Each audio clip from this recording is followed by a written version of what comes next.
So, first thought, best thought was an expression, as far as I know, that was coined by Trungpa Rinpoche. I don't know if there was an equivalent in Tibetan that he was launching from or not.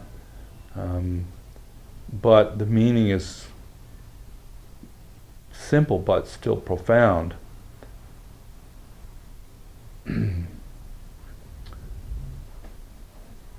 There's no doubt at all that the meditative tradition points towards an aspect of our experience which would be best called non-thought, where you are literally not thinking.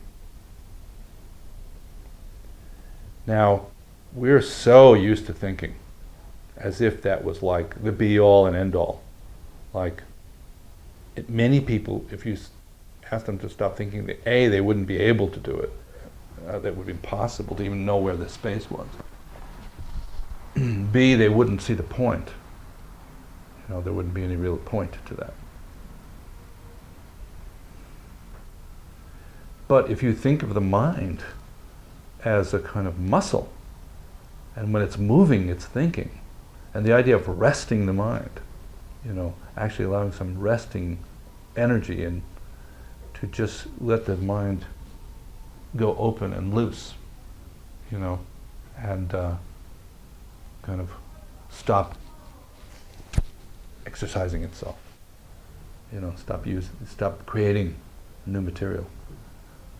Then that could be very soothing for people, you know, compared to the frantic application of one thought after another thought after another thought after another thought. Many people know what it means to, like, I'm thinking this to death, or I'm overcooking the goose, or I'm beating a dead horse, you know, all those great expressions of overthinking something. Now, to get first thought, we need to first go back and look at non-thought, because if without non-thought there is no first thought. So we don't go backwards to first thought by going, here's the eighth thought, the seventh, sixth, fifth, fourth, third. You just rest your mind for a second. You have to allow some kind of open space.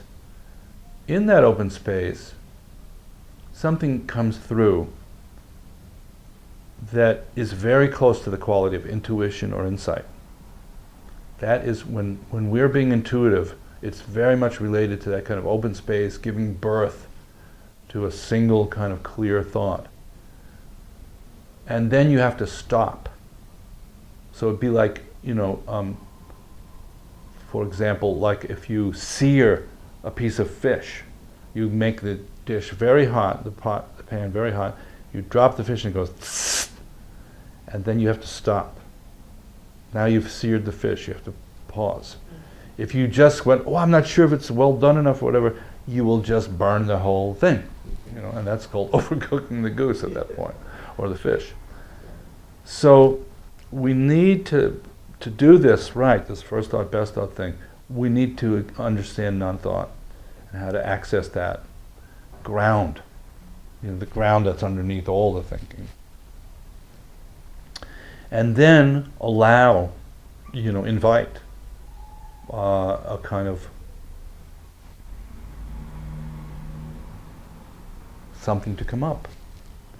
So if, for example, you think of somebody like Trungpa Rinpoche, who is, of course, for many of us, the great model for how to do these things, i.e. the teacher, or guru, or whatever you want to call it. A lot of the time when I looked at him, it was like he was in non-thought. It appeared that way. Just the mind was just kind of resting and open, kind of, and then something would come up. And it didn't seem cluttered when it came up. It was an insight or comment he wanted to make, or something to do. It could be like, let's start Naropa of the first Buddhist university in the West. Could come up as first thought. Calligraphy, a stroke comes up as the first thought. And then you let it go.